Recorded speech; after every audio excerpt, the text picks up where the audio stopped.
Hey guys, welcome back to my channel. আশা করি তোমরা সকলে খুব ভালো আছো আর আমিও বিন্দাস আছি। ভিডিওটা অবশ্যই ম্যান্ডিকে নিয়ে, ম্যান্ডির আজকের ভিডিও নিয়ে। তো বলি একটা কথা, যাদের প্রচুর পয়সাও নেই, যাদের প্রচুর পয়সা নেই বা যারা মধ্যবিত্ত, তারাও কিন্তু চিকিৎসাটা করায়, তাই না? রোগ হলে যদি সেই লেভেলের শরীর খারাপে কষ্ট পায় তবে সে কিন্তু আগে চিকিৎসা করে। আর আমাদের মতো মধ্যবিত্ত সংসারে যে ছোটোখাটো রোগ হলে আগে নিজেরা ছোটোখাটো ডাক্তার দেখিয়ে চেষ্টা করি, তারপরে যখন না হয় তখন তো অবশ্যই কলকাতা বা তারপরে ভেলোর এই সমস্ত দিকেই যেতে হয়, তাই না? আর আমরা যারা ভিডিও করি তারা মানে যারা ডেইলি লাইফস্টাইল দেখায় আর কি, তারা কিন্তু ভিডিওর মাধ্যমে অনেক ইনফরমেশান দেওয়ার চেষ্টা করা হয়, তাই না? এবং তোমাদের থেকেও অনেক ইনফরমেশান আমরা পাওয়ার চেষ্টা করি, কারণ তোমাদের মধ্যেও অনেকেই আছে প্রচুর ইনফরমেশান কিন্তু আমাদেরকে দাও, তাই না? তো এখানে ম্যান্ডি হচ্ছে একদম অপোজিট একটা ক্যারেক্টার, যার প্রচণ্ড কাশি, কিন্তু ভিডিওর মধ্যে যখন সে কথা বলছে তখন একবারও কাশতে দেখা যাচ্ছে না, তাই না? প্রচণ্ড কাশি, সে কোনো রকমে কথা বলতে পারছে না এবং কাশির চোটেও তার বমি হয়ে যাচ্ছে, ঠিক আছে, মানলাম তার কাশি, কিন্তু সে কিভাবে ডাক্তার না দেখিয়ে বারবার ক্যামেরা অন করে আমাদেরকে বলছে আমরা কি ডাক্তার না, তো ডাক্তার কি, তো আমাদেরকে কেন বলছে? সে তো ভালো ডাক্তার দেখাবে, তার তো পয়সার অভাব নেই, সে প্রচুর পয়সা ইনকাম করছে এবং প্রচুর পয়সা ইনকাম করছে বলে সে নিজে যেটা মনে করছে সেটা করছে, তাই না? সে ব্রাহ্মণ বাড়ির বউ হয়ে শূকরের মাংস খাচ্ছে, পাবলিক বলছে, কিন্তু তার কোনো কিছু যায় আসে না। পাবলিক বলছে যে ওভাবে দলা দলা দলা দলা করে বাচ্চাকে ভাত দিও না।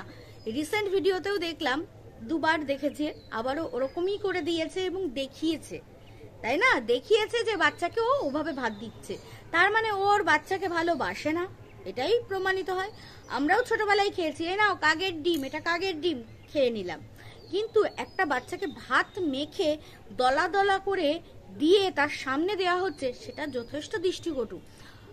95% কমেন্ট পড়ছে এই বিষয়ে যে এরকম করে দিও না, শুনছে না, কিন্তু ও ভাবছে যে আমি যত নেগেটিভিটি দেখাবো তত পাবলিক আমাকে গালাগালি করবে, তত আমার ভিউজ যাবে, কিন্তু পাবলিকেরও একটা ধৈর্যের সীমা আছে। আর সবচেয়ে বড় কথা, উপরে যিনি আছেন তিনি সদা সর্বদা সবকিছু দেখছে। আর আমি এটা মনে করি যে পাপের ফল এ জন্মের, সেটা এ জন্মেই তোমাকে ভোগ করে তবে যেতে হবে। তোমার বাবা মানে ম্যান্ডির বাবা যে পাপটা করেছিলেন, উনি হয়তো এখন স্বর্গে গেছেন, কিন্তু এ জন্মে কিন্তু তিনি লাস্টে প্রচুর যন্ত্রণা ভোগ করেছে, বাবা গো মা গো করেছে, ঠিক আছে? তাই যে যতই পাপ করুক এ জন্মে সে মানে শাস্তি পেতে হবে এবং আমাদের ভগবানের সেটা আমাদেরকে দেবে।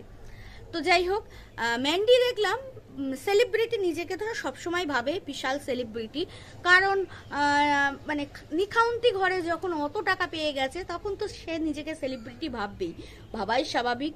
তো সেখানে ও নিজেকে সেলিব্রিটি ভাবে, যদি একটু গায়ের রংটা ফর্সা হতো আর যদি সে আরও বড় চুল হতো বা আরও দেখতে সুন্দর হতো তাহলে না হয় সে কি করতো, তাই না? তো তবুও নিজেকে সেলিব্রিটি ভাবে।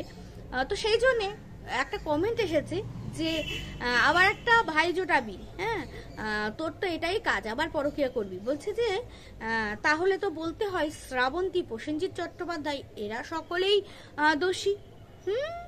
ভালো কথা, অবশ্যই দোষী, তারা অতগুলো বিয়ে করেছে, ম্যান্ডি ওরকম সেঞ্চুরি করবে।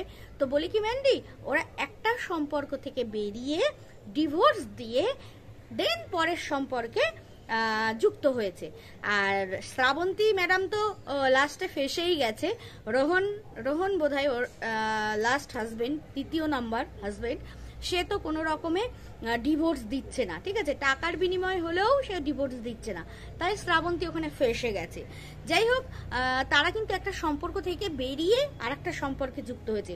প্রসেনজিৎ চট্টোপাধ্যায়ের সেম দেবশ্রীর সাথে বিয়ে করেছে, সেখান থেকে ডিভোর্স হয়েছে। তারপরে অর্পিতা গুহ ঠাকুরতাকে বিয়ে করেছে, সরি অপর্ণা গুহ ঠাকুরতাকে বিয়ে করেছে, সেখানে ডিভোর্স হয়েছে। সেখানে সেই ঘরে একটা মেয়ে আছে, তো ডিভোর্স হয়েছে। তারপরে গিয়ে অর্পিতা চ্যাটার্জিকে মানে অর্পিতা পালকে বিয়ে করেছে, সেখানে এখনো আছে, ঠিক আছে। তো তারা এক একটা সম্পর্ক থেকে বেরিয়ে গিয়ে তবে একটা সম্পর্কে যুক্ত হয়েছে। তাই তোর সঙ্গে ওদের তুলনা কখনোই মানায় না। যদি তোর এই পরকীয়ার নাটকটা না হয়ে রিয়েল হয়, তাহলে তুই তো ওদের কোনো অংশ দিয়ে যাস না। তাই নিজেকে সেলিব্রিটি ভাবাটা বন্ধ কর, তাই না? বহুত পাপ করেছিস, বহুত পাপ করেছিস। তোর পাপের বোঝা সারাটা জীবন তোর সন্তান বহন করবে। ইয়েস, তোর সন্তান বহন করবে। আর তোর কতদূর কাশি আমি বলতে পারবো না।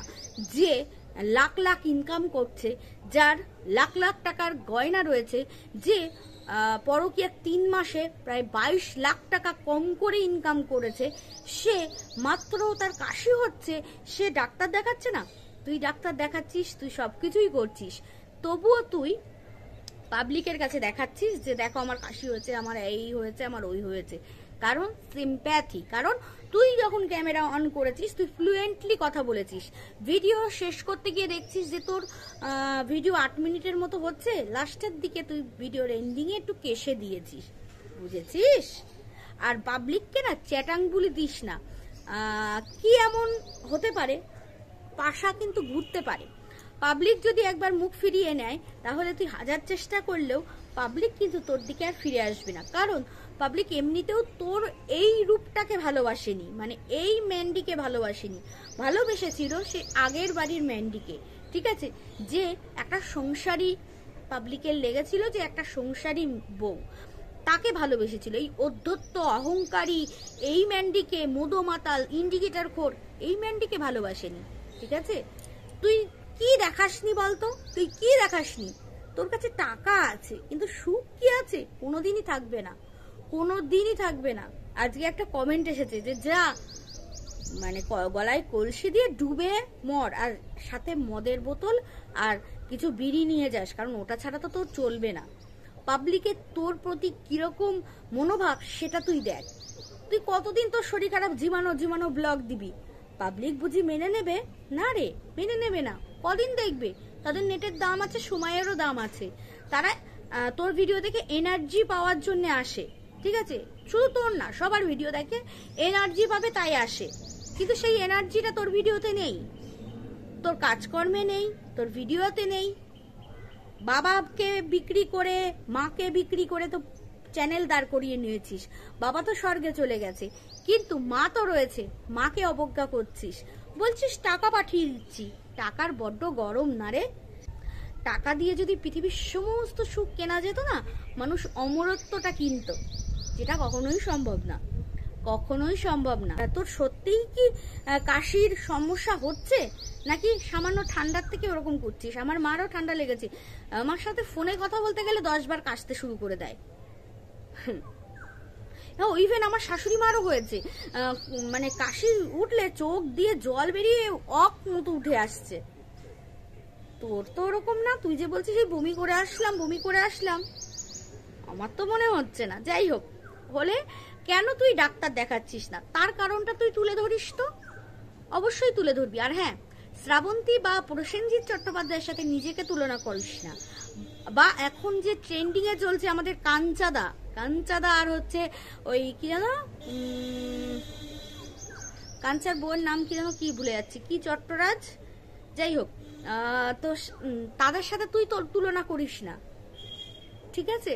তারা একটা সম্পর্ক থেকে বিচ্ছেদ করে তবে আর একটা সম্পর্কে যুক্ত হয়েছে, আর তুই 2 নৌকায় পা দিয়ে চলার চেষ্টা করেছিলিস, যদি এটা রিয়েল হয়ে থাকে, ঠিক আছে? আর সেইটাকে বিক্রি করে 22 লাখের উপরে ইনকাম করেছিস, ভাবা যায়?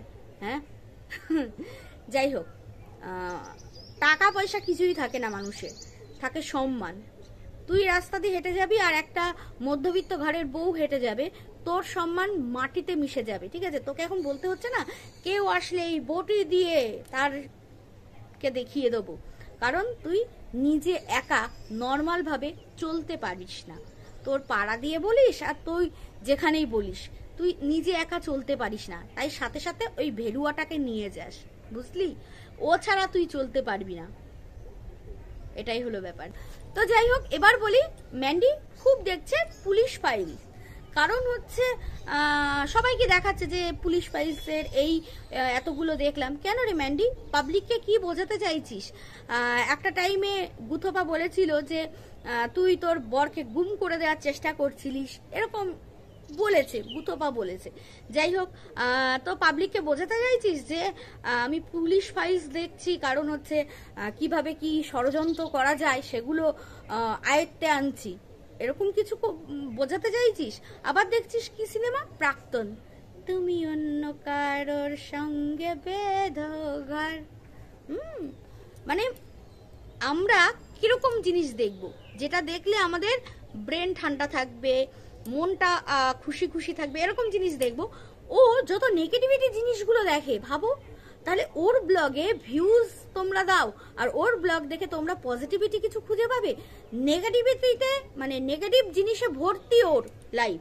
না ঠিক টাইমে স্নান করে, না ঠিক টাইমে খায়, না ঠিক টাইমে পুজো দেয়, না ঠিক টাইমে ঘর দুয়ার ঝাড় দেয়, না ঠিক টাইমে বিছানা গোছায়, না ঠিক টাইমে বাচ্চাটাকে পড়াতে বসে, না ঠিক টাইমে বাচ্চাটাকে খেতে দেয়, পুরো নেগেটিভ। সন্ধ্যা দিচ্ছে, পু করে পাশের বাড়ির সন্ধ্যের শাকের আওয়াজ হচ্ছে, আর ও সেই সময় ঘুমাতে যাচ্ছে, শুয়ে আছে বাড়ির বউ।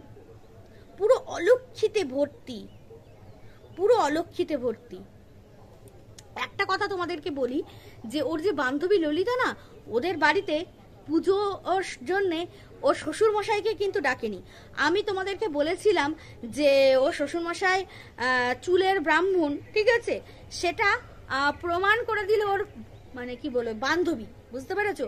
ওনাদের ওখানে যে ব্রাহ্মণগুলো গেছে যথেষ্ট ভালো পুজো আচ্চা জানে, ঠিক আছে। আর হচ্ছে ওখানে কিন্তু ম্যান্ডির শ্বশুর মশাইকে ডাকেনি গৃহপ্রবেশে, কাজে ওখানে শ্বশুর মশাইকে কিন্তু ডাকেনি। আর কত সুন্দর করে পুজোটা হয়েছে, সত্যি সুন্দর করে পুজো হয়েছে। আর ওর বান্ধবী কি বলতো, ওর থেকে যথেষ্ট ভালো, ম্যান্ডির থেকে যথেষ্ট ভালো ওর বান্ধবী, বুঝতে পেরেছো?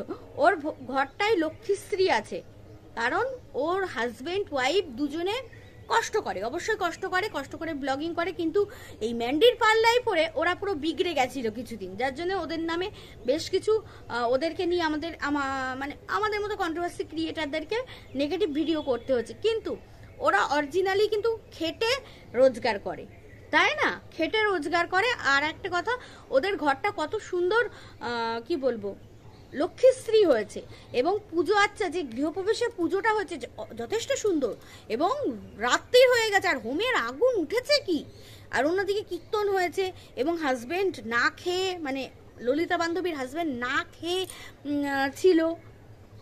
স্যান্ডিকে বলো তো, ও 10 বার ইন্ডিকেটার ফুঁকবে, ওনাকে ব্রাহ্মণের ছেলে, পেট পুজো ছাড়াও চলে না, বুঝতে পেরেছো? এদের সংসার কত দূর যে টিকবে এবং কত দূর যে এদের সংসারে ইমপ্রুভমেন্ট হবে বলতে পারবো না। যাই হোক, ওই পুলিশ ফাইলস দেখা বন্ধ কর, বুঝলি? নেগেটিভ জিনিস একদম ভর্তি। যখন পরকীয়ার পরে, ওই পরকীয়ার পরে বা পরকীয়ার আগেই বোধহয় ওই যে বেশ ওয়েব সিরিজ দেখতো না, একটা বই চালাবো, এখন আজকে দেখলাম বললো সিনেমা, বই ওরে ম্যান্ডি, বই না একটা সিনেমা, আজকে বললো সিনেমা। যাই হোক, ওই নেগেটিভ জিনিসগুলোকে বাদ দে। আমাদের সকলের জানো তো একটা টাইমে খুব ক্লান্ত লাগে শরীর, মন মানে ভার হয়ে যায়, যে ভালো লাগছে না, হ্যাঁ, এরকম হয়, সবারই হয়। তখন তোমাকে চুজ করতে হবে যে তুমি কোন পথে যাবে, তাই না? মানে তোমার মন কি চাইছে, তুমি কি দিলে তোমার মনকে। অনেকে দেখবে ইয়ারফোন দিয়ে গান শোনে, ঠিক আছে। আমার যেমন দুঃখ হলে আমি স্যাড সং শুনি না, আমি শাহরুখ খানের রোমান্টিক গানগুলো শুনি, বুঝতে পেরেছো? তারপরে আমাদের সময়কার যে সমস্ত বাংলা, জিৎ কোয়েলের যে সমস্ত হিট বাংলা গান, সেগুলো শুনি। সেগুলো শুনলে কি হয় বলো তো, আমার মনে শান্তি হতো। আর এখন রিসেন্ট আমার একটা নতুন অভ্যাস হয়েছে, সেটা হচ্ছে যে পাখির কাছে বসে থাকা। আমরা পাখি পুষছি, এবং প্রচুর একটা বড় কি বলবো, পাখির ফার্ম বলো আর যাই বলো করেছি। এই যে এই খাঁচাটা দেখতে পাচ্ছ, এই খাঁচাটাই রং করেছিলাম, ঠিক আছে, রোদ্দুরে শুকাতে দিয়েছি, দেখি আজকে বোধহয় শুকিয়ে গেছে, আজকে পাখি এখানে রাখা হবে। তার মানে বুঝতে পারছো, আরো 5-6টা খাঁচা রয়েছে। তার মানে বুঝতে পারছো যে কত পাখি আমরা এক জায়গায় করেছি, যার জন্য আমি 3-4 দিন ভিডিও দিতে পারিনি, বুঝতে পেরেছো? তো ধীরে ধীরে আমার মাই লাইফ স্টোরি ব্লগের সমস্ত ভিডিওই পাবে তোমরা। আমি একদিন অন্তর একদিন ভিডিও দেবো মাই লাইফ স্টোরি ব্লগে, কারণ প্রত্যেক দিন দিয়ে উঠতে পারবো না, যেহেতু এই চ্যানেলটা চালাতে হবে। যাই হোক, পাখির কাছে বসলে, কারণ পাখি ভালোবাসি, আমার বর ভালোবাসে, তারপরে 2 ছেলে, তো মানে কি বলবো। এবার বিশেষ করে কেন পুষেছি সেটা তোমাদেরকে বলছি। সেটা হচ্ছে আমার 2 ছেলে কেউ মোবাইল দেখে না, কোনো ছেলে ছোট্টবেলার থেকে ভাইয়ের, মানে আমার ভাইয়ের একদম কড়া নির্দেশ, কোনো মোবাইল দেওয়া যাবে না, কোনো ছেলে আমার মোবাইল দেখে না। কিন্তু স্কুল থেকে এসে এই টাইমটা কার্টুন দেখবে, তো সেই কার্টুন দেখতে কত ভালো লাগে। আমাদের সময় কত ঘুরে বেরিয়ে খেলেছি আমরা, তাই না? কিন্তু এই জায়গায় শহরে কেউ কারোর সাথে কথা বলে না, কোনো বাচ্চা কাচ্চা বাড়ির মধ্যে মোবাইল নিয়ে নয় কার্টুন দেখে এরকম। এবার পাখি হলে কি, ওদের মনটা বেশ আনন্দে থাকছে, একটু করে কার্টুন দেখছে আর উপরে উঠে এসে কিরে কিরে, আর ভীষণ ককাটেল পুষেছি, ঠিক আছে, ডাকে, বাবানকে ডাকে, বাবান ওট ওট ওট, সকালবেলা হলেই ডাকবে, ওট ওট ওট বাবান, ওট ওট ওট, ওদের পড়তে যাওয়ার আগে। তো ওদের ভীষণ এনার্জি লাগছে দেখছি, তাতে ওদের মনটাও ভালো থাকবে, ওদের সাথে গল্প করে, আবার ঠোঁটে মুখের কাছে নিয়ে যায়, নিয়ে গিয়ে চুমু দেয়, তো ভীষণ ভালো বাসছে বাবানরা। বাসে তো অবশ্যই, এর আগে আমাদের তো বদ্রি ছিলই, এখন বদ্রি হয়েছে, জাভা হয়েছে, ফিঞ্চ হয়েছে, ককাটেল হয়েছে, লাভবার্ড হয়েছে, প্রচুর পাখি। ধীরে ধীরে তোমরা সকলেই আমার মাই লাইফ স্টোরি ব্লগে পাবে। তো সেই মানে মানুষ সবসময় পজিটিভ ভাইবস নিতে পছন্দ করে, তাই না? তোমরা যারা ভিডিও দেখো আমাদের, তারা কিন্তু পজিটিভ ভাইবসটা নাও, যে ও এরকমভাবে এই রান্নাটা করলো, তাহলে এরকমভাবে আমিও রান্নাটা করব, এরকম ব্যাপার আর কি। তাই ম্যান্ডিকে বলবো যে নিজেকে তো সেলিব্রিটি ভাবিস, বড় ভালাগার ভাবিস, তাই নেগেটিভিটিকে দূরে সরা। তোর লাইফ যদি নেগেটিভিটিতে ভর্তি থাকে, তাহলে তুই নিজে আগে পজিটিভিটি তোর মধ্যে আন, ঠিক আছে, এনে তারপর ব্লগিং কর। শরীর ভালো নেই তাই অল্প ব্লগ দিলাম, এই কলা, ওই ক্যাতানো মার্কা blog, please stop it, please. যাই হোক বন্ধুরা, ভিডিওটা এখানেই শেষ করছি, দেখা হচ্ছে নেক্সট ভিডিওতে, টাটা।